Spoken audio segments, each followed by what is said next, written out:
Shalom Bapak Ibu Jemaat. Kabar gembira bagi kita semua. Gereja kita sudah dibuka untuk ibadah onsite loh.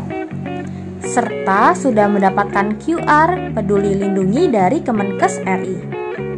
Untuk kedepannya, ibadah dilakukan secara online dan offline. Bagi Bapak Ibu yang belum dapat datang beribadah secara onsite, dapat mengikuti secara online melalui Zoom dari rumah masing-masing. Ini dia hal yang harus kita ketahui ketika kita beribadah secara onsite. 1. Wajib memakai masker. 2. Cuci tangan di tempat yang telah disediakan. 3. Melakukan pengecekan suhu. Tidak boleh demam ya. Keempat, check-in Peduli Lindungi atau tunjukkan sertifikat vaksin. Lalu, silakan memasuki ruang ibadah dan tempati tempat duduk yang telah disediakan. Selama ibadah berlangsung, semua wajib memakai masker ya. Selamat beribadah. Persembahan. Ada 3 cara untuk memberikan persembahan. Pertama, scan QR Code yang ditampilkan pada penghujung ibadah. Kedua, scan QR Code yang ada di luar ruangan ibadah. Ketiga, masukkan uang tunai ke dalam kotak yang telah disediakan. Yang keempat, menggunakan kartu debit melalui mesin EDC. Setelah ibadah selesai, tetap jaga jarak dan jangan membuat kerumunan ya.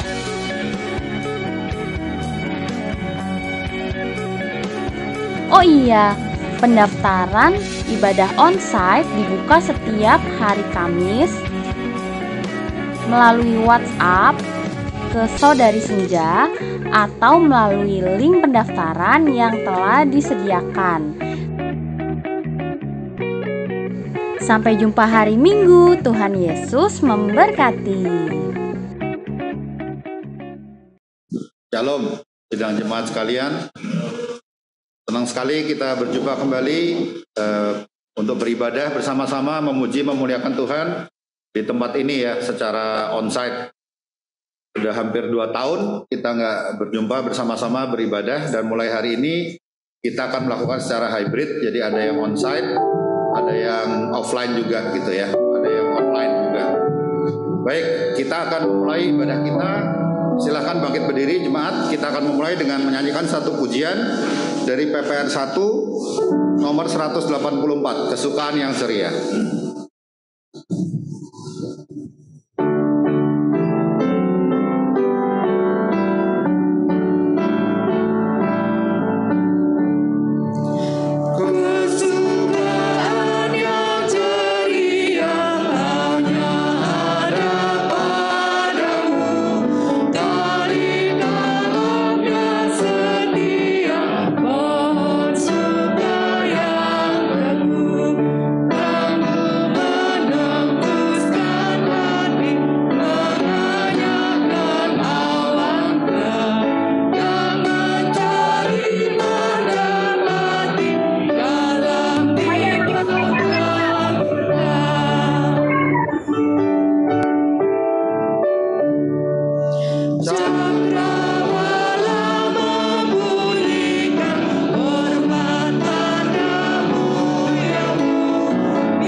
ibadah di minggu ketiga di bulan November ini sekaligus jadikan minggu tukar pelayanan mimbar sinode. Kita mulai dengan pengakuan bahwa pertolongan kita datangnya daripada Tuhan yang menciptakan langit, bumi, dan segenap isinya, yang di dalam kasih dan kesetiaannya tidak pernah meninggalkan perbuatan buah tangannya. Turunlah atas saudara sekalian anugerah dan sejahtera dari Allah Bapa, Putra, dan Roh Kudus. Amin.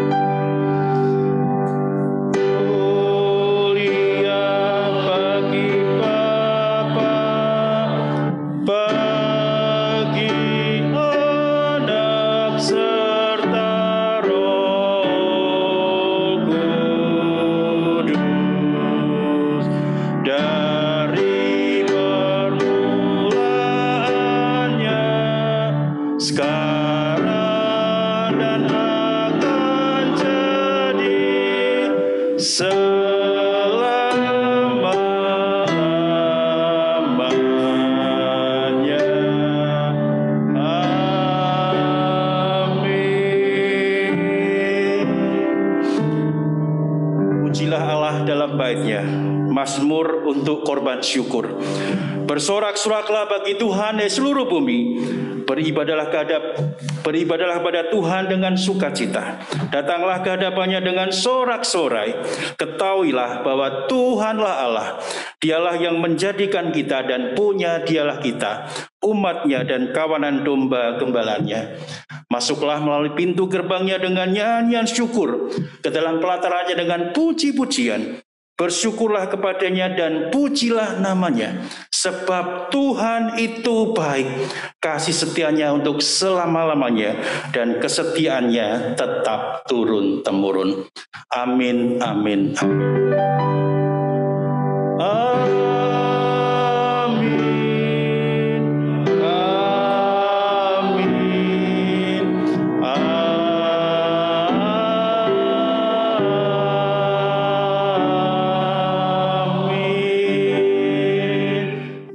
Hari ini kita akan dilayani oleh Pendeta Yesaya Abdi, sebenarnya dari perwakilan dari BPH Sinode. Ini tukar mimbar pelayanan dilayani oleh BPH Sinode dan Pak Abdi yang akan melayani kita semua. Saya bersyukur sempat menjadi bagian dari anak buahnya Pak Abdi, sempat dididik oleh Pak Abdi, dan saya merasakan satu sukacita. Pak Abdi nggak pernah berhenti untuk melayani dan nggak bisa menahan diri untuk terus melayani di usia yang sampai sekarang pun. Semangatnya berkobar luar biasa. Kali ini menyemangati kita semua untuk terus melayani Tuhan, kapanpun, dimanapun, dan kepada siapapun. Silakan Pak Theo untuk melanjutkan. Terima kasih Pak Edi yang sudah memimpin kita untuk khotbah dan salam.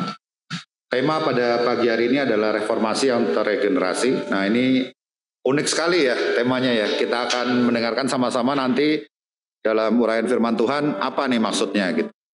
Sebelum itu kita akan mendengarkan warta jemaat yang akan dilayani oleh Penatua Eliezer Andre Kencana. Silahkan Penatua Andre Kencana yang akan melayani secara online. Terima kasih Pak Theo. Warta jemaat Minggu 21 November 2021.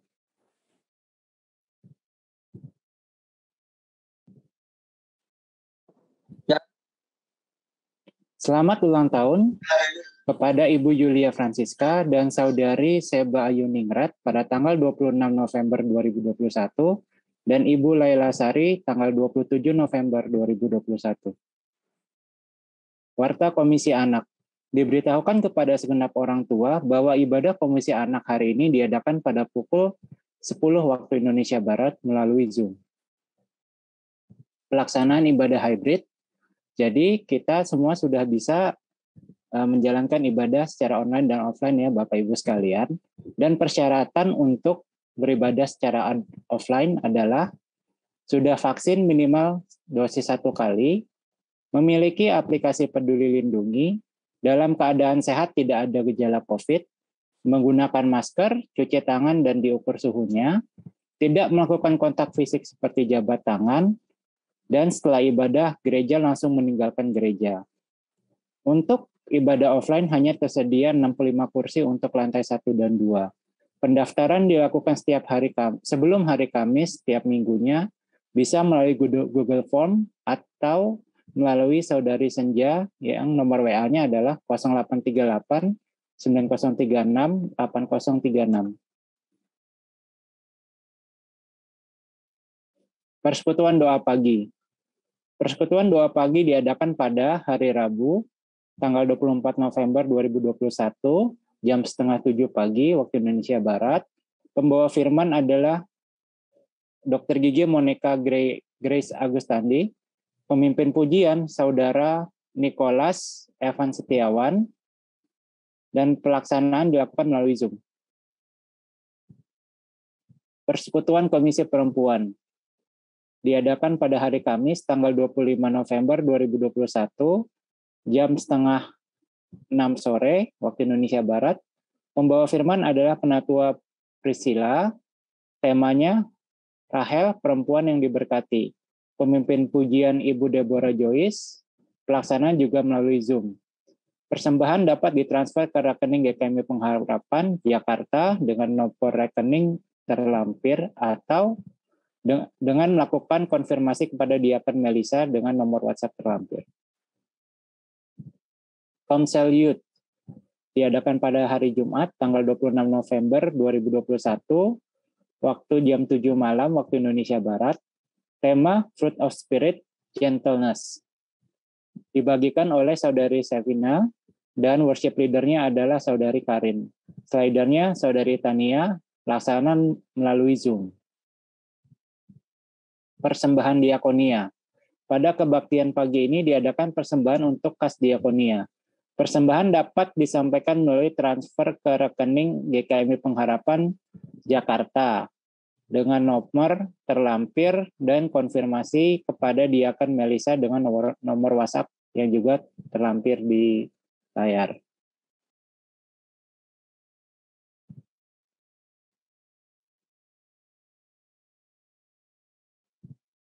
Demikian warta jemaat kita pada hari ini. Ibadah selanjutnya saya kembalikan kepada Bapak Theodor pribadi.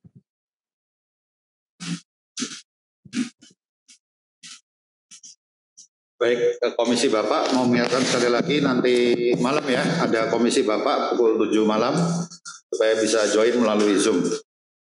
Kita akan mempersiapkan hati kita untuk menaikkan doa syafaat yang akan dilayani oleh Penatua Stephen Kristano. Kita akan mengangkat satu pujian dari PPR 1 nomor 112, Yesus Kehendakmu.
Selamat pagi sidang jemaat yang dikasihi Tuhan, baik yang hadir di sini maupun yang mengikuti ibadah kita dari rumah masing-masing.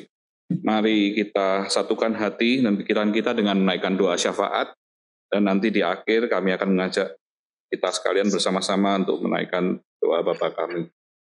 Mari kita berdoa. Bapa kami yang ada di dalam surga, kami ingin mengucap syukur karena pada pagi hari yang cerah ini, Engkau memberikan kesempatan untuk jemaat di pengharapan secara khusus, memulai ibadah secara offline maupun masih tetap ada online atau hybrid istilahnya.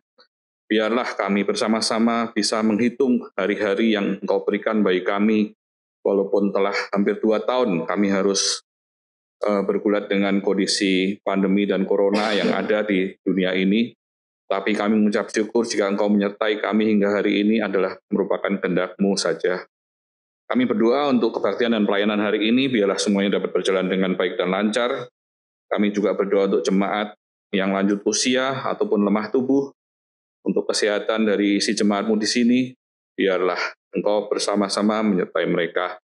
Kami juga berdoa untuk mereka yang tidak bersama kami, baik di khususnya di kota Jakarta ini, untuk mereka yang mungkin studi atau bekerja di luar kota atau luar negeri, kiranya Engkau memberkati mereka semua juga, menjaga mereka seperti Engkau menjaga kami. Kami berdoa untuk kondisi perekonomian dari jemaat kami, biarlah apapun dampak dari pandemi dan perlambatan dari ekonomi di dunia ini tidak mengganggu secara signifikan, dan kami percaya bahwa Engkau memelihara kami dari hari lepas hari. Kami juga ingin berdoa untuk program dan kegiatan pelayanan dari gereja, khususnya menjelang masuki bulan Desember, di mana akan ada rencana kegiatan Natal maupun untuk Tahun Baru. Biarlah para panitia yang dibentuk dan komisi yang terlibat dapat berjalan dengan baik dan siap dengan pelayanan yang dibutuhkan. Kami secara khusus mengingat untuk rencana pendewasaan dari GKMI Cabang Sidorejo Lampung, yang rencananya akan didewasakan di akhir Maret. Demikian juga untuk pendewasaan dari Cabang Kalimalang, biarlah semua proses yang harus difinalisasi dan harus dilalui juga dapat berjalan dengan baik dan lancar. Secara khusus kami ingat untuk bangsa kami, untuk para pemimpin dari tingkat paling atas sampai tingkat paling bawah, biarlah semuanya dapat melakukan tugas dengan baik. Dan kami juga berdoa untuk banyak negara-negara yang mengalami tantangan, khususnya dengan adanya pandemi corona ini, seperti kami juga banyak mendengar mungkin di dalam berita bahwa di Eropa juga gelombang berikutnya sudah mulai terjadi, di mana angka yang terkena COVID juga mulai meningkat kembali. Biarlah Engkau memberikan kebijakan bagi pemerintah untuk mengambil keputusan, karena tidak mudah untuk mengurus suatu negara dengan adanya banyak rakyat yang harus diurus, ada yang demo, ada yang kurang suka dengan kebijakan yang ada. Tapi kami percaya Engkau mengizinkan semua ini terjadi, biarlah masing-masing dari kami, umat manusia, dapat belajar dari satu dengan yang lain, bahwa tidak ada Allah yang lebih selain Engkau saja. Kami ingin juga untuk musim yang telah memasuki masa musim hujan, untuk kami yang ada di sini, biarlah biasanya dengan adanya penyakit DBD yang mengikuti karena ada masa hujan dan kering juga tidak banyak membawa korban. Kami ingin mengucap syukur atas semua doa-doa yang kami panjatkan ini, dan dengan bersama-sama kami ingin menaikkan doa Bapa kami yang telah Engkau ajarkan. Bapa kami yang ada di surga, dikuduskanlah nama-Mu, datanglah kerajaan-Mu, jadilah kehendak-Mu di bumi seperti di surga. Berikanlah kami pada hari ini makanan kami yang secukupnya, dan ampunilah kami akan kesalahan kami, seperti kami juga mengampuni orang yang bersalah kepada kami. Dan janganlah membawa kami ke dalam pencobaan, tapi lepaskanlah kami daripada yang jahat. Karena Engkau-lah yang mempunyai kerajaan dan kuasa dan kemuliaan sampai selama-lamanya. Amin. Kami kembalikan pada Theo dan tim.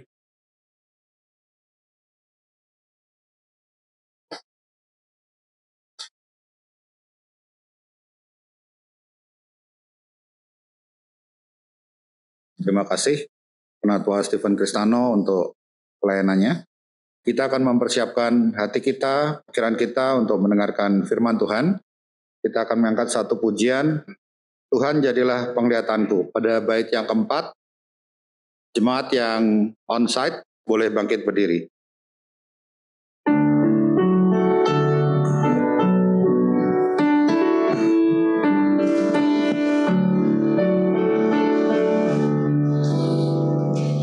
Tuhan jadilah penglihatanku, hanya Engkau saja yang berarti. Siapalah Kau kupikirkan, bangun tak tidur, Kau peneranganku.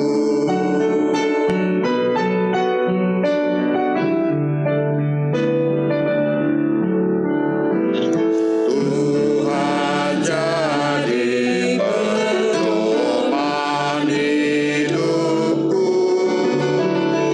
perintahku Tuhan tetap sertaku.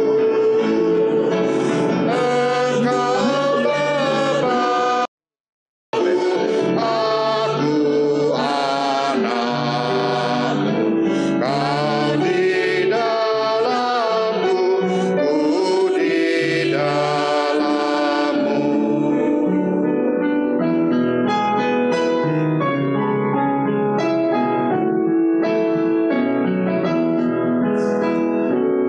Tuhan jadilah perlindunganku, keagungan dan sukacitaku, pembela dan benteng perlindungan, antarku ke surga dengan kuasa-Mu.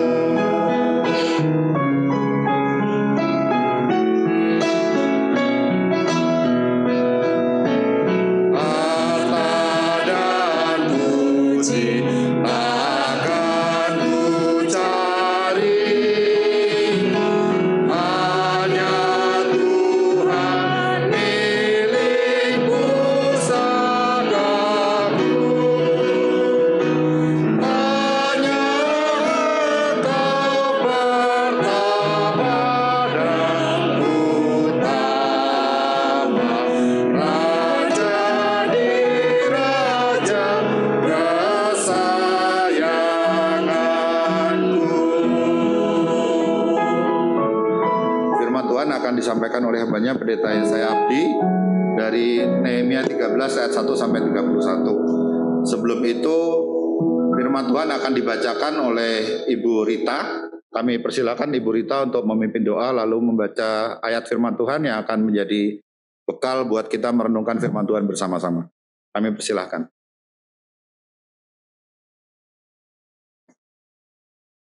Selamat pagi Bapak Ibu Saudara yang terkasih dalam Tuhan. Mari kita berdoa. Maha besar Allah Bapa yang sungguh mengasihi kami bersyukur ya Tuhan. Pagi hari ini kembali kami boleh duduk diam. Kami siap mendengarkan firman Tuhan. Kami bersyukur untuk Roh Kudus-Mu yang sudah mengurapi, memimpin dalam setiap persiapan yang dilakukan oleh hamba-Mu Pendeta Yesaya Abdi. Dan kami percaya Tuhan, kuasa yang sama, Roh Kudus yang akan mengurapi lidah bibir mulut hamba-Mu untuk menyampaikan pesan Tuhan, kebenaran firman Tuhan kepada setiap kami. Tuhan, kiranya Tuhan yang juga mempertajam pendengaran kami. Kami boleh mendengar firman-Mu seperti seorang murid. Dan Tuhan mengurapi hati dan pikiran kami boleh menjadi tanah yang baik. Ketika firman Tuhan itu ditabur, kami boleh bertumbuh ya Tuhan. Melalui firman Tuhan, hidup kami semakin diubahkan. Kami boleh menjadi semakin seperti Engkau ya Tuhan. Itulah kerinduan kami. Berbicaralah kepada kami melalui hamba-Mu, kami siap mendengar. Terima kasih Bapa, hanya di dalam nama Tuhan kami Yesus Kristus, Kami berdoa dan bersyukur. Amin. Bapak Ibu silakan duduk. Kita akan mendengarkan firman Tuhan dari Nehemia 13 ayat 1, ayat 29, 30, dan 31. Nehemia 13 ayat 1, firman Tuhan berbunyi demikian. Kesetiaan Nehemia kepada hukum. Pada masa lalu, bagian-bagian daripada kitab Musa dibacakan dengan didengar oleh rakyat.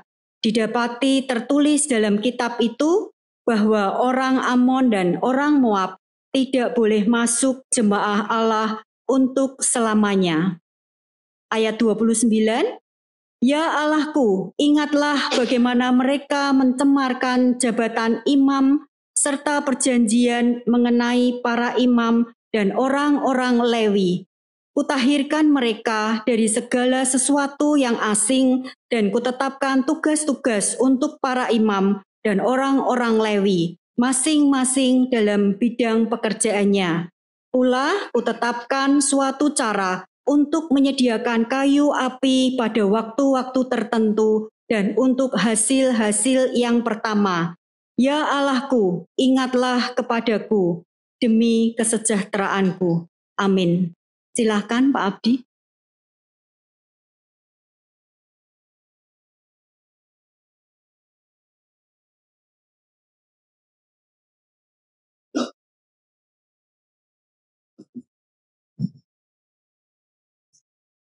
Shalom.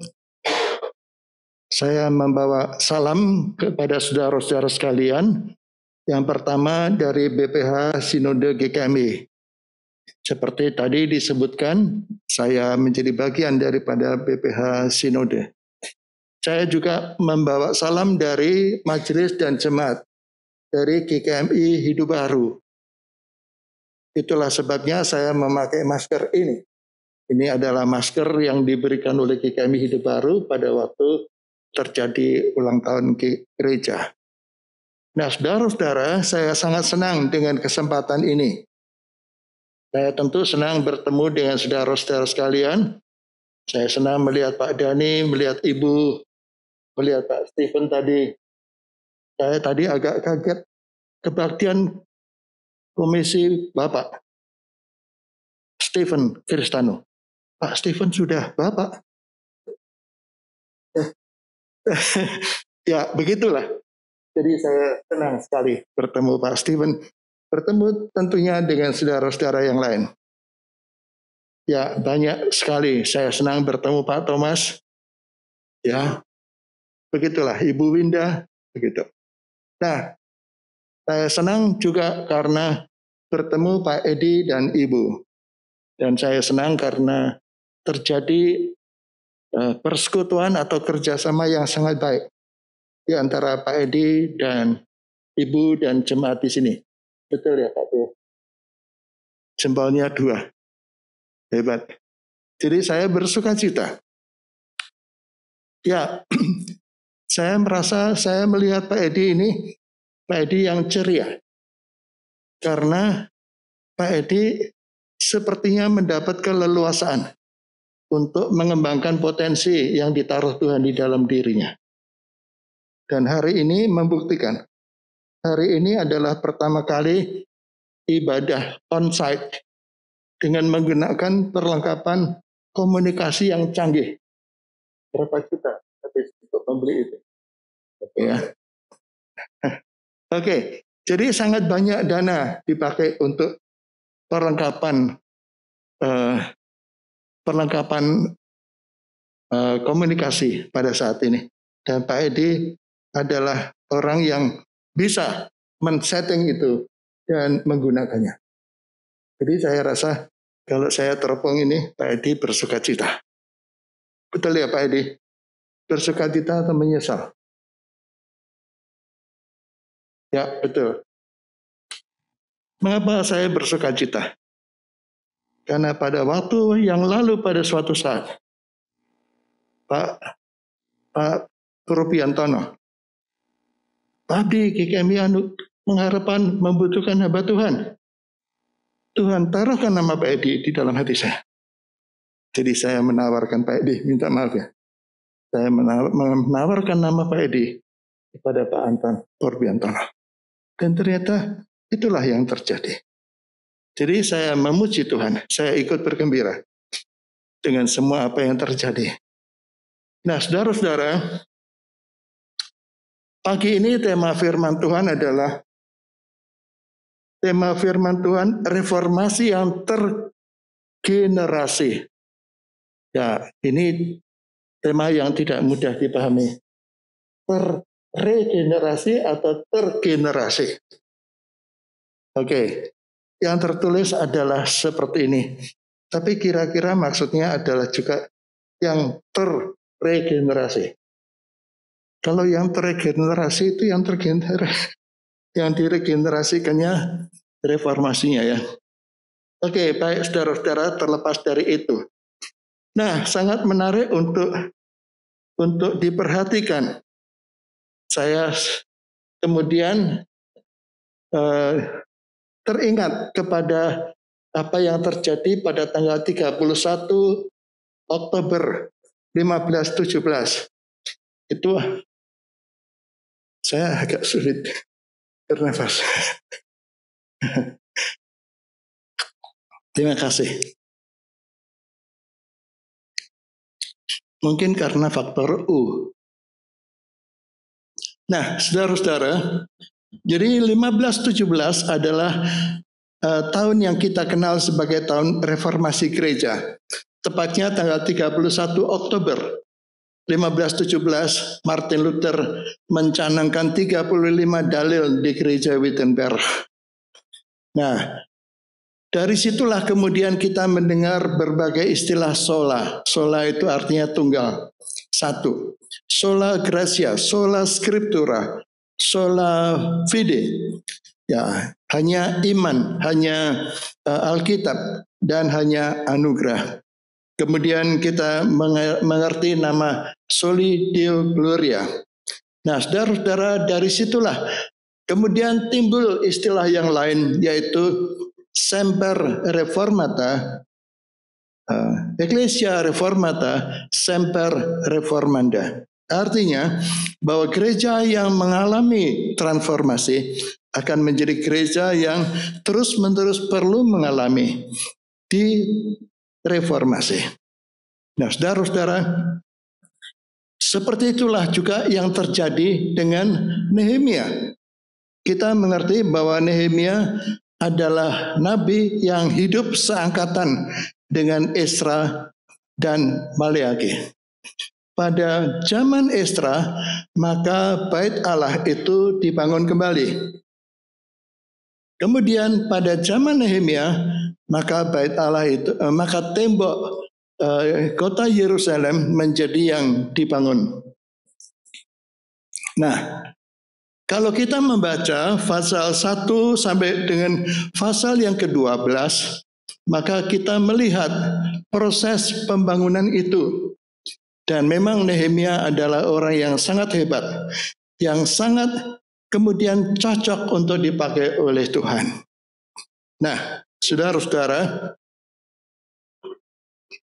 ada beberapa hal yang membuat kita bisa melihat mengapa Nehemia kemudian menjadi orang yang dipakai oleh Tuhan.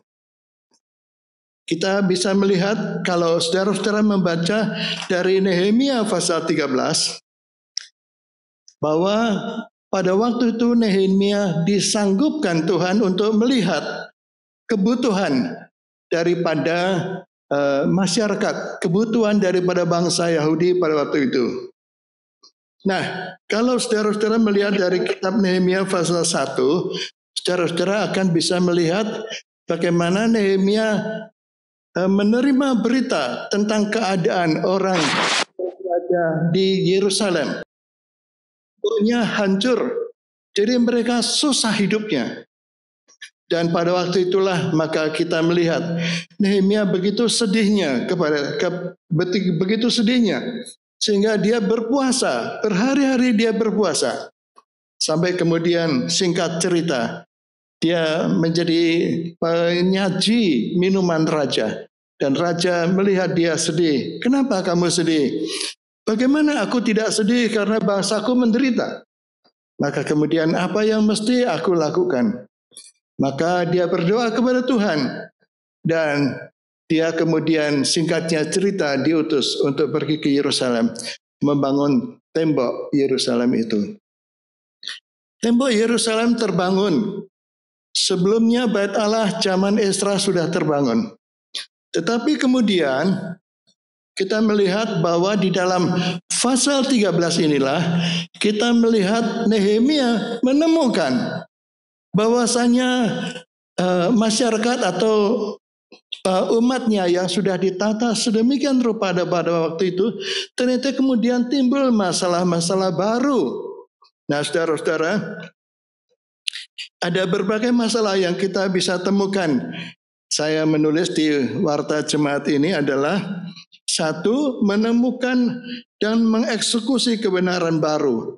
Nehemia menemukan adanya orang-orang yang kemudian orang-orang yang katakanlah keturunan-keturunan yang tidak sepatutnya bergabung sebagai bagian daripada umat Tuhan. Itu adalah keturunan Amon dan keturunan Moab. Saudara-saudara bisa melihat itu latar belakangnya. Ketika bangsa Israel keluar dari Mesir, maka mereka tidak menyambut rombongan ini. Tuhan menilai bahwa itu tindakan yang tidak patut dan Tuhan memperhitungkan itu. Jadi ketika sudah sampai waktunya, Tuhan tidak mengizinkan mereka menjadi bagian daripada umat Tuhan. Maka Nehemia mengusir mereka untuk pergi. Nah, itulah nomor satu. Yang selanjutnya adalah kemudian Nehemia menemukan bahwa ada ruang di pelataran Bait Allah yang disalahgunakan. Ruangan itu harus menjadi tempat untuk menyimpan persembahan. Tetapi kemudian menjadi tempat yang dipergunakan untuk menjadi fasilitas daripada Tobia. Nah, saudara-saudara bisa menemukan bahwa kemudian Nehemia tidak senang dengan keadaan itu. Maka barang-barang yang dipergunakan oleh Tobia disingkirkan keluar dan tempat itu dikuduskan ulang dan kemudian menjadi tempat di mana persembahan-persembahan untuk kebutuhan orang Lewi ditempatkan. Nah, saudara-saudara, Nehemia mendapatkan bahwasanya uang yang seharusnya disalurkan untuk dana operasional daripada orang-orang Lewi tidak disampaikan. Maka orang Lewi tidak bisa menjalankan ibadah. Perlengkapan-perlengkapan Bait Allah menjadi yang tidak termanfaatkan dengan baik. Nah, maka Nehemia kemudian marah dan menyalurkan persembahan-persembahan itu. Membuat kemudian orang Lewi bisa melakukan tugasnya dan imam-imam. Nah, saudara-saudara, Nehemia juga melakukan tindakan yang tidak berkompromi. Karena Nehemia mendapati bahwa orang-orang tidak menghormati hari Sabat. Firman Tuhan berkata, hari Sabat harus dikuduskan. Tidak boleh bekerja, tidak boleh berdagang. Tapi mereka melakukan itu. Nehemia sangat marah. Nah, maka kita bisa melihat kemudian Nehemia mengadakan tindakan pintu gerbang daripada tembok kota Yerusalem ditutup, dijaga, dan orang tidak bisa kemudian masuk, dan pada hari Sabat dilarang untuk melakukan mencemarkan hari Sabat. Nah, yang lain yang dibuat oleh Nehemia adalah bahwa Nehemia kemudian mempersiapkan, ya katakanlah kayunya, apinya, minyaknya, dan sebagainya diatur sehingga upacara penyembahan kepada Allah dapat terlaksanakan. Nah, saudara-saudara, itulah yang dibuat oleh Nehemia. Jadi sebelumnya pada waktu Bait Allah itu sudah jadi, maka Bait Allah sudah jadi dan tembok sudah dibangun, maka upacara-upacara itu berlangsung. Tetapi kemudian terjadi penyimpangan. Maka kemudian Nehemia menjadi orang yang dipakai Tuhan untuk merestorasi, melakukan reformasi ulang atas umat Israel. Nah, saudara-saudara, saya ingin mengajak saudara-saudara untuk melihat mengapa Nehemia dipakai oleh Tuhan. Yang pertama saya mendaftarkan di sini adalah bahwa Nehemia memiliki kepedulian dan empati terhadap bangsanya. Nah, Nehemia melihat kesalahan-kesalahan yang terjadi. Itu sama seperti pada bagian yang pertama tadi, Nehemia mendengar apa yang terjadi di Yerusalem. Nehemia bersedih hati. Demikian juga ketika melihat ketimpangan-ketimpangan yang terjadi, maka Nehemia kemudian menjadi yang tidak nyaman. Maka Nehemia kemudian melakukan reformasi itu. Nah, saudara-saudara, yang lain yang kita bisa temukan adalah bahwa Nehemia dari semula adalah orang yang menjadi orang yang berdoa, seorang pendoa. Nah, keberadaan Nehemia sebagai pendoa, kita bisa temukan bahwa ketika dia mendengar bahwa Yerusalem itu penduduknya itu sedih, maka Nehemia berpuasa. Kemudian ketika dia menghadap raja dan raja bertanya, "What must I do?" Maka Nehemia sebelum menjawab raja, dia berdoa kepada Tuhan. Nehemia adalah orang yang berdoa, saudara-saudara, luar biasa. Nah, jadi itulah Nehemia. Tetapi juga Nehemia adalah orang yang mengerti firman Tuhan. Jadi di dalam doa Yeremia menyingkapkan tentang firman Tuhan yang pernah disampaikan bahwa nanti Tuhan akan membawa bangsanya kembali ke tanah perjanjian. Ketika bangsanya itu melawan Tuhan, Tuhan akan menyingkirkan. Tetapi ketika bangsanya bertobat, maka Tuhan akan membawa kembali. Dan Nehemia memegang janji itu. Jadi saudara-saudara, Nehemia adalah orang yang berdoa, tetapi Nehemia juga adalah orang yang menangkap firman Tuhan. Nah, yang lain tentang Nehemia, kita bisa temukan bahwa Nehemia adalah orang yang kemudian tidak selfish. Dia tidak menjadi orang yang mementingkan diri sendiri. Dia melakukan tugasnya. Kalau dulu bupati-bupati menerima upeti, tetapi dia tidak memanfaatkan itu. Seluruhnya dipersembahkan, dipakai untuk pekerjaan Tuhan. Jadi itulah Nehemia. Jadi saudara-saudara, apa yang terjadi atas Nehemia ini sangat baik untuk menjadi perhatian kita. Apa yang patut kita belajar dari Nehemia? Kalau saya melihat kepada diri saya mengucap syukur kepada Tuhan untuk apa yang Tuhan kerjakan. Pada tahun 1983, Tuhan kasih kesempatan kepada Bu Abdi dan saya belajar di Amerika Serikat. Setelah selesai belajar, saya ditawari, "Pak Abdi, apa mau lebih lama di Amerika?" Dan saya pada waktu itu menolak. Mengapa saya menolak? Bukan karena tidak mau menikmati kemewahan Amerika. Tetapi saya merasa saya harus tinggal di tengah bangsa sendiri yang menuju kepada kebinasaan. Karena kalau di Indonesia saya kemana pergi, saya diingatkan, mereka menuju kemana? Mereka menuju kepada pembantaian.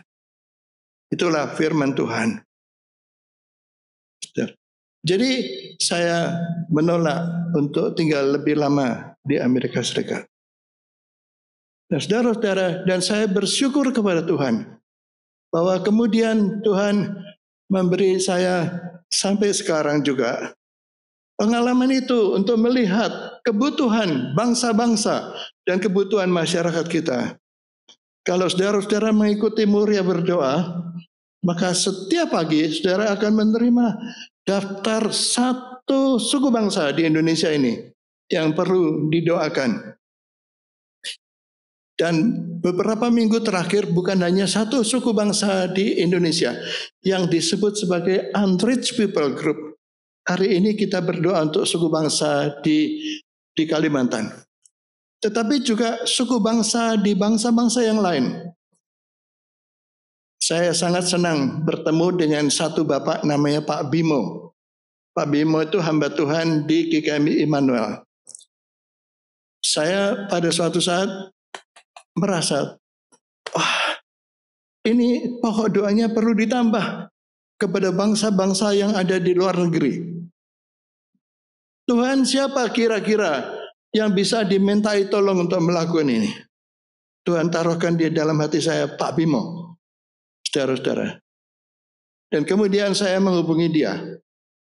Dan Pak Bimo kemudian mempelajari Joshua Project dan Open Doors dan sebagainya. Dan kemudian dia bertemu dengan saya. Pak Abdi, saya berterima kasih. Pak Abdi minta saya untuk menyusun daftar suku-suku bangsa di negara-negara yang lain. Dan saya selama 30 hari ini berdoa untuk suku-suku itu. Dan saya memuji Tuhan karena pengalaman itu, berdoa untuk suku-suku tersebut. Nah, saudara-saudara, saya memuji Tuhan untuk ini. Jadi saya sangat berharap bahwa saudara-saudara kiranya, ini Mbak Tui ya, nanti catat nomor WA masing-masing dan daftarkan ke Muria Berdoa supaya bisa mendapat data tentang suku-suku terabaikan yang perlu didoakan di dalam negeri dan di luar negeri. Saudara-saudara, kita harus menjadi orang yang melihat kebutuhan di sekitar kita. Kita harus menjadi orang yang kemudian berdoa kepada Tuhan. Ya, kalau firman Tuhan berkata, mereka harus direbut di hadapan Tuhan untuk menjadi orang yang bisa menerima anugerah Tuhan. Nah, saudara-saudara, ya seperti itu.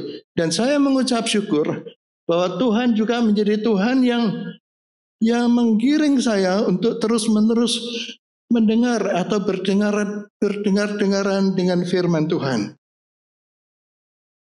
Ya, tentu pada waktu saya SMA, saya memberi diri kepada Tuhan. Itu karena khotbah. Ya, kamu berilah mereka itu makan. Dan waktu itu hati saya, berdiri, tidak tahan, diri, tidak tahan, diri. Saya akhirnya berdiri dan saya memberi diri saya kepada Tuhan. Itu tahun 62. Tahun 67, tahun 67 saya di perguruan tinggi di kedokteran. Saya bergumul, apakah saya tetap jadi dokter atau mau sekolah Alkitab. Saya berpuasa 3 hari 3 malam dan saya mendapatkan suara Tuhan. Yang jadi dokter bukan kamu, tetapi William. Begitu. Dan seterusnya kemudian ketika pelayanan di Salatiga sampai tahun 90, di Salatiga tahun 70-an, Tuhan berkata, di Indonesia ada banyak desa-desa. Tuhan Yesus berjalan dari desa ke desa, dari kota ke kota. Wah, waktu itu ada KKR dari pendeta dari Norwegia. Saya duduk di ujung sana. Berdiri. Saya tidak tahan, jadi saya berdiri. Tuhan, saya mau pergi ke desa-desa. Dan sejak itulah GKMI Salatiga pergi ke desa-desa. Begitulah gereja bertumbuh ya. Gereja di Sumberjo, di Perangkongan dan sebagainya begitu. Di Ambarawa, ya Tuhan izinkan itu terjadi. Kemudian tahun 91 saya merasa Salatiga sudah cukup. Jadi pergi ke Jakarta. Tahun 91. Ya begitulah saudara-saudara. Saya mengucap syukur bahwa Tuhan menghantar saya dengan firman-Nya, dengan pesan-pesan firman-Nya. Tahun 2018, ya tahun 2010 saya menjadi ketua IMA, menjadi presiden IMA ya, gagahnya itu presiden IMA. Kemudian tahun 2018 di Meksiko, adik saya Dr. Lydia sudah dipanggil Tuhan. Saya merasa waktu saya untuk Tuhan sudah cukup, untuk IMA sudah cukup. tahun 2018. Tapi besok paginya ketika saya sedang mempergumulkan nanti tahun 2019 saya tidak mau dipilih jadi presiden IMA. Tahun 2018 pagi itu saya membaca Alkitab. Mazmur pasal 119 ayat itu. Buka. Mazmur 119 ayat 17. Aku tidak akan mati, tetapi akan menceritakan perbuatan-perbuatan besar Tuhan. Aku tidak akan mati. Wah, jadi ketika saya mendapat ayat itu saya begitu bersemangat, aku tidak akan mati.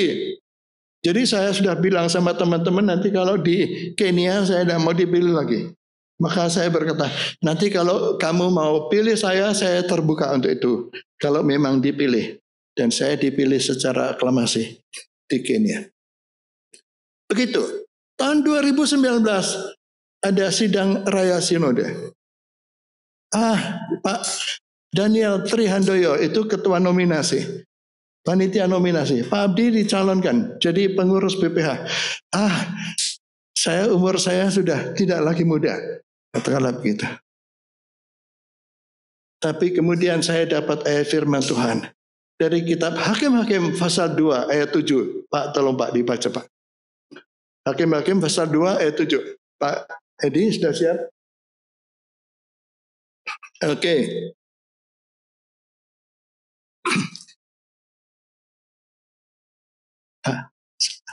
Oke.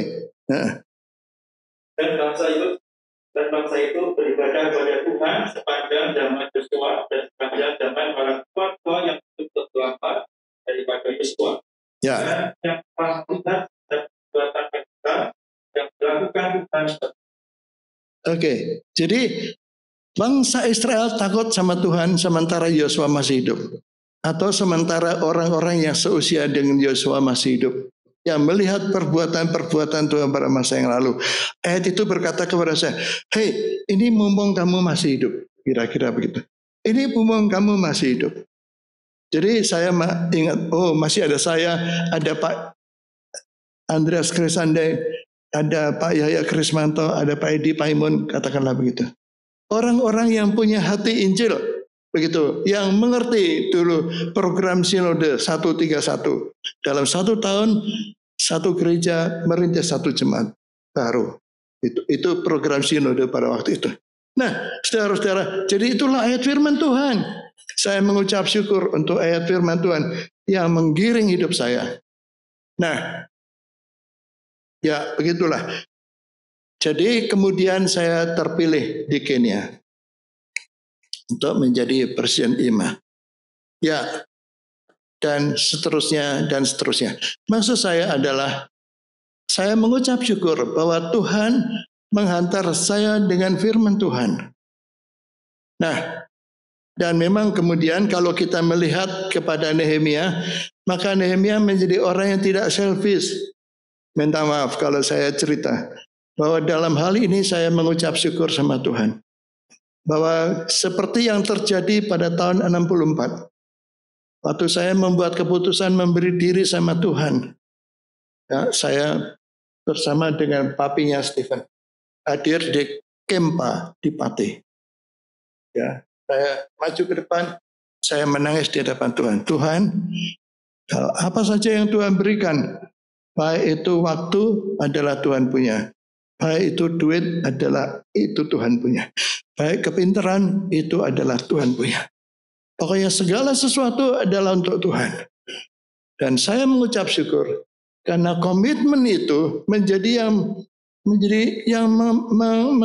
menggiring hidup saya bahwa semuanya sepatutnya adalah untuk Tuhan. Dan saya ingin mengatakan kepada saudara-saudara pagi ini bahwa Tuhan memberikan segala sesuatu untuk saudara-saudara. Amin. Apa yang ditahan Tuhan untuk tidak diserahkan untuk saudara-saudara. Ketika Tuhan Yesus disalibkan, Tuhan tangannya diserahkan. Saya merasa tangan ini adalah milik terakhir. Ketika saudara pusing, apa yang saudara lakukan? Pak Tio kalau pusing, bagaimana tangannya? Ya. Kalau kedinginan bagaimana? Bumen begini. Ya, kalau sakit gigi bagaimana? Oke. Tetapi ketika Tuhan Yesus disalibkan, tangannya diserahkan. Artinya Tuhan Yesus menyerahkan segala-galanya untuk kita. Jadi kalau Tuhan Yesus menyerahkan segala-galanya untuk kita, maka kita layak menyerahkan segala-galanya yang dipercayakan Tuhan kepada kita kembali kepada Dia. Amin. Pertanyaan saya, berapa banyak Tuhan minta daripada saudara?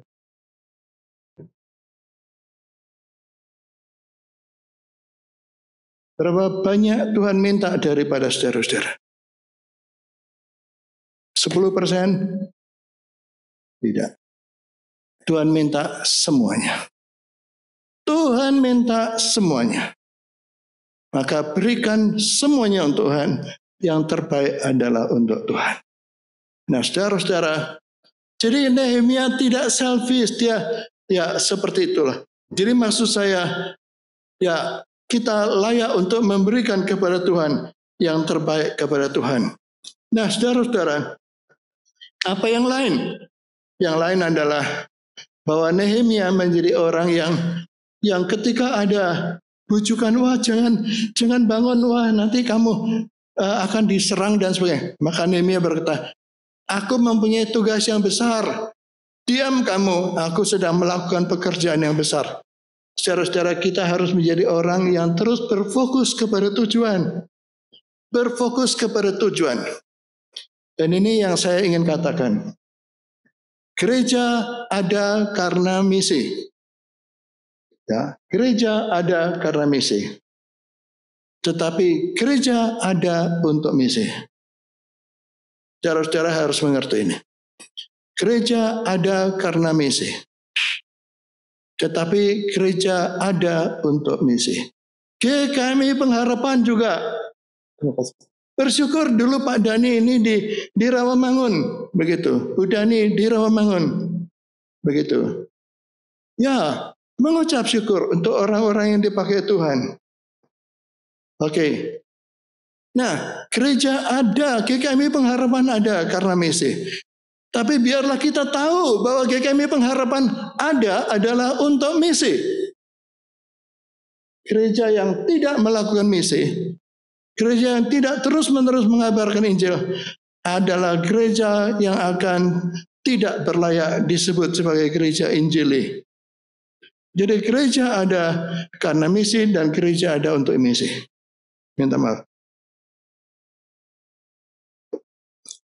Dan saya ingin mengajak saudara-saudara untuk melihat kitab Efesus pasal 4 ayat 12.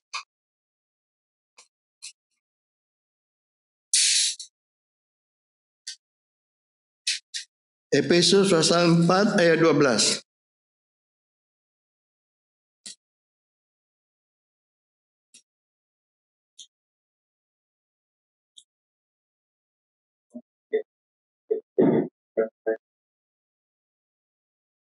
Ya. Jadi di jemaat Tuhan, Tuhan memilih rasul-rasul, nabi dan gembala. Untuk apa? Untuk memperlengkapi orang-orang kudus. Untuk memperlengkapi orang-orang kudus. Kalau saya jujur, saudara-saudara, saya mengucap syukur untuk berbagai hal yang Tuhan izinkan saya melakukan. Tapi yang saya sesali adalah saya tidak cukup tekun melakukan pemuritan di GKMI Anugerah. Dan saya ingin mengatakan kepada Pak Edi, Pak Edi, jadilah orang yang terus melakukan pemuritan. Sebagai gembala, tugas gembala adalah membina umatnya. PA bagus, tapi PA harus terstruktur. Harus ada kurikulumnya. Begitu. Nah, saudara-saudara, saya mengucap syukur Tuhan kasih kesempatan kepada saya. Tahun 97 saya pergi ke Honduras. Gereja Honduras terdiri dari orang-orang yang putus sekolah. Begitu. Nah, tetapi gereja Honduras ini menjadi gereja yang punya program pemuritan. Pemberitaan 1, pemberitaan 2, 3, 4 sampai buku yang kelima. Dan orang-orang putus sekolah ini adalah orang-orang yang kemudian menjadi gembala sidang. Ketika berkembang kemudian merintis di sana sini menjadi gembala sidang, bahkan menjadi misionaris. Modalnya apa? Modalnya adalah pemberitaan, buku pemberitaan 5 buku tersebut. Nah, sekarang gerejanya bertumbuh menjadi 20.000 orang. Gereja Amor Viviente. Saudara-saudara bisa membuka di Google.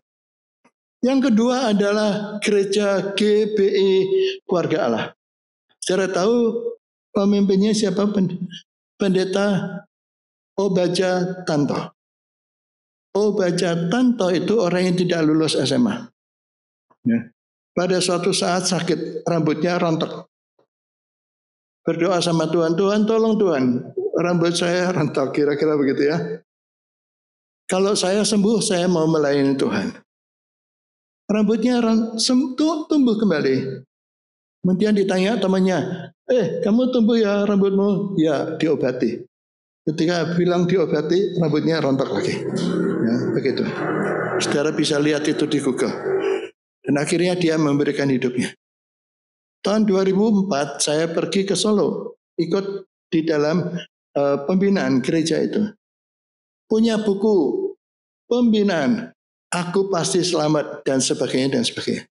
Dan gereja itu sekarang punya gedung lantai 7, gereja yang besar.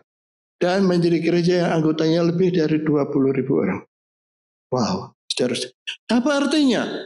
Artinya adalah bahwa gereja harus punya program pemuritan. Dan inilah yang tidak dimiliki oleh GKMI. Ini tidak dimiliki oleh GKMI. Dan ini juga tidak menjadi kepedulian dari hamba-hamba Tuhan. Dan itu saya sangat ingin menekankan kepada Pak Edi. Pak Edi harus jadi pendeta yang memuridkan anggota jemaat. Dan saudara-saudara Pak Theo, jangan puas menjadi seperti sekarang. Menjadi orang yang mengikuti pemuritan dan mengupayakan pemuritan di tempat ini.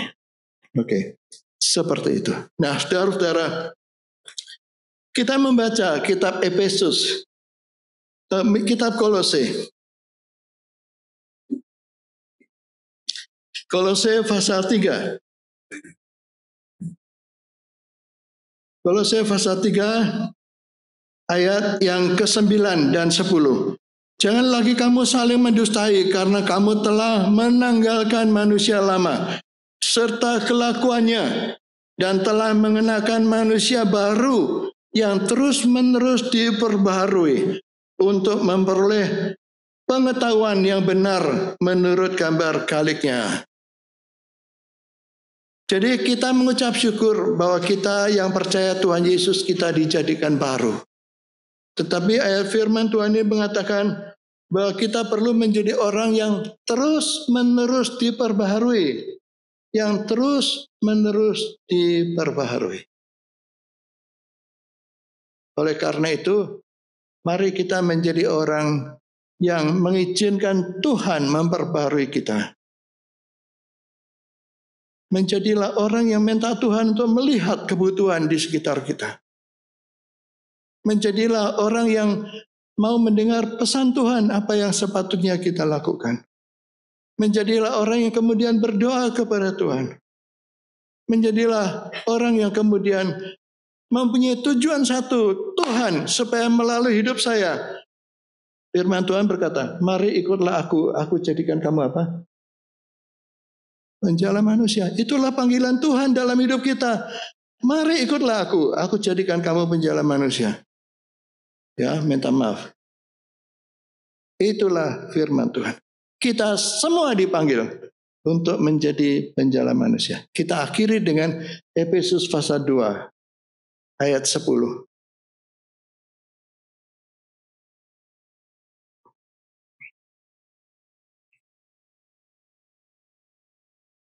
Efesus pasal 2 ayat 8 berkata, sebab karena kasih karunia kamu diselamatkan oleh iman. Itu bukan hasil usahamu tetapi pemberian Allah. Ayat 10. Karena kita ini buatan Allah, diciptakan dalam Kristus Yesus untuk melakukan pekerjaan baik yang dipersiapkan Allah sebelumnya. Dia mau supaya kita hidup di dalamnya. Saudara-saudara, di dalam Kristus Yesus kita diminta untuk melakukan pekerjaan baik yang disiapkan Allah. Apa itu? Orang Kristen bisa jadi dokter, orang Islam bisa jadi dokter, orang Konghucu bisa jadi dokter. Tetapi apa yang membedakan? Orang Islam, orang Konghucu tidak bisa menceritakan Yesus. Jadi pekerjaan Allah yang disediakan kita oleh Tuhan di dalam Yesus Kristus adalah menjadi orang-orang yang memberitakan Yesus. Dan itulah tujuan Tuhan dalam hidup kita. Amin. Jadilah orang yang terus-menerus mengingat tujuan Tuhan dalam hidup saudara-saudara. Dan lakukan itu. Mari kita berdoa.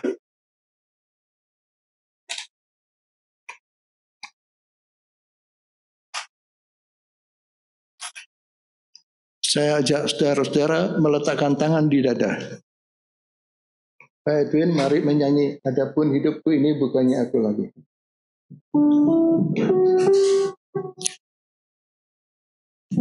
Adapun hidupku ini bukannya aku lagi, melainkan Kristus yang hidup di dalamku. Adapun hidupku ini, adapun hidupku ini bukannya aku lagi, melainkan Kristus yang hidup di dalamku.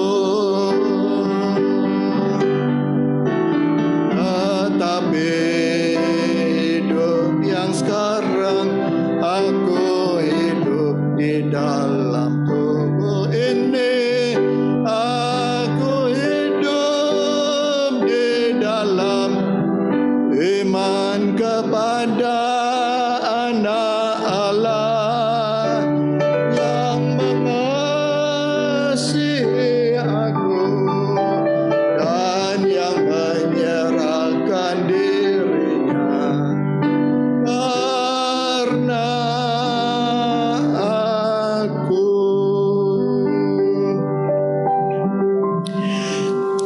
Mari masing-masing kita akan berdoa berdoa demikian. Tuhan, inilah saya. Terima kasih untuk pesan firman Tuhan. Biarlah Tuhan tolong saya untuk selalu membuka diri terhadap kebutuhan orang-orang di sekitar. Tolonglah saya untuk terus-menerus dipimpin oleh firman Tuhan. Tolonglah saya ya Tuhan untuk menjadi orang-orang yang mempunyai keintiman dengan Tuhan. Tolonglah saya untuk saya bermotivasi memberikan segala-galanya untuk Tuhan, karena Tuhan sudah memberikan segala sesuatu untuk kami. Tuhan, tidak ada yang terlalu berharga untuk diberikan kepada Tuhan kecuali yang terbaik.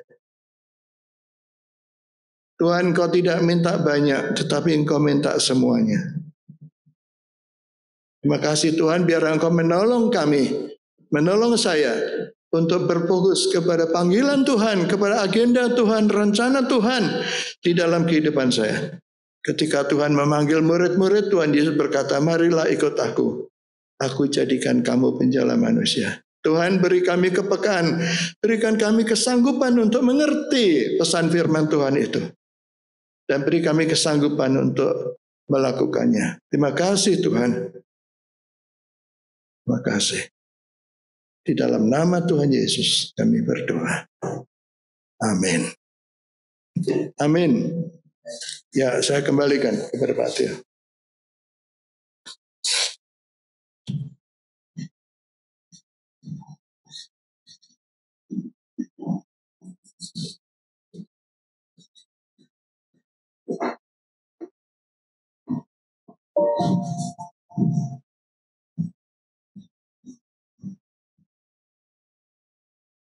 Terima kasih pada Pak Yesaya Abdi untuk firman Tuhan yang sudah disampaikan. Saya mencatat tadi Nehemia memiliki kepedulian dan empati pada bangsanya. Nehemia adalah orang yang mengerti, memahami firman Tuhan, dia tidak selfish dan menjalankan misi atau panggilan. Nah, jemaat kita sudah punya nilai-nilai membaik yang mengutamakan Tuhan, empati, menyenangkan, belajar, aktif, inspiratif, dan kreatif. Marilah kita menjadi komunitas yang memiliki kepedulian dan empati kepada sesama. Kita menjadi komunitas yang memahami firman Tuhan, kita tidak selfish, dan kita menjadi komunitas yang mau menjalankan misi dan panggilan Tuhan.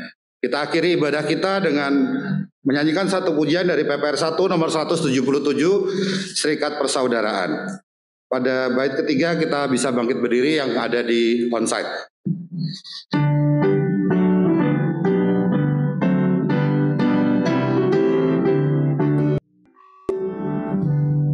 Serikat persaudaraan, berdirilah teguh, sempurnakan persatuan di dalam Tuhanmu. Bersama-sama majulah, dikuatkan iman, berdamai bersejahtera dengan pengasihan.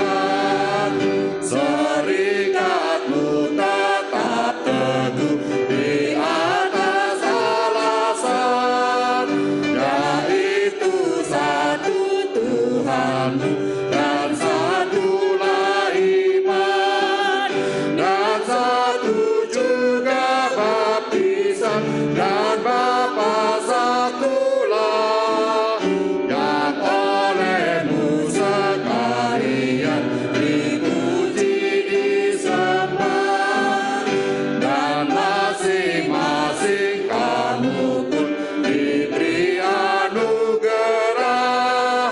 supaya kamu bertekun dan rajin bekerja.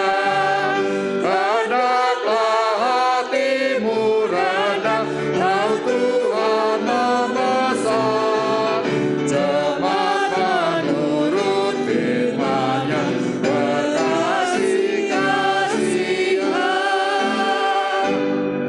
Komitmen kemuridan, pengakuan iman rasuli, dan doa berkat akan dilayani oleh gembala kita, Pendeta Edi SS. Silakan Pak Edi. Sebagai jemaat Kristen yang ingin meladani Kristus, marilah kita bersama-sama mengikrarkan komitmen kemuridan. Kami bersaksi bahwa tidak seorang pun dapat sungguh-sungguh mengenal Kristus, kecuali ia yang mengikutinya setiap hari dalam kehidupan. Dan sebagai bagian dari gereja yang am, marilah bersama-sama dengan gereja-gereja di sepanjang segala abad dan tempat, kita mengikrarkan pengakuan iman rasuli. Aku percaya kepada Allah, Bapa yang Maha Kuasa, Khalik langit dan bumi, dan kepada Yesus Kristus, anaknya yang tunggal Tuhan kita, yang dikandung daripada Roh Kudus, lahir dari anak darah Maria, yang menderita sengsara di bawah pemerintahan Pontius Pilatus, disalibkan, mati dan dikuburkan, turun ke alam maut. Pada hari yang ketiga, bangkit pula dari antara orang mati, naik ke surga, duduk di sebelah kanan Allah, Bapa yang Maha Kuasa. Dan dari sana ia akan datang kembali untuk menghakimi orang yang hidup dan yang mati. Aku percaya kepada Roh Kudus, gereja yang kudus dan am, persekutuan orang kudus, pengampunan dosa, kebangkitan orang mati, dan hidup yang kekal. Amin. Jemaat yang dikasihi dan mengasihi Tuhan, arahkanlah hatimu pada Tuhan dan terimalah berkat yang datangnya daripada Tuhan. Tuhan memberkati engkau dan melindungi engkau. Tuhan menyinari engkau dengan wajah-Nya dan memberi engkau kasih karunia. Tuhan menghadapkan wajah-Nya kepadamu dan memberi engkau damai sejahtera. Amin.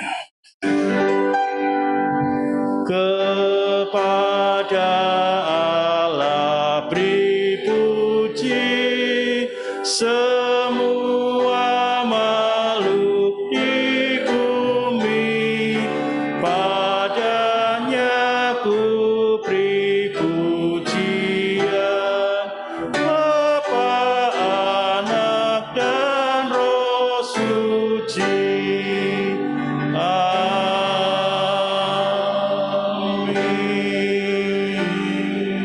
Silakan kembali duduk untuk mengambil waktu teduh.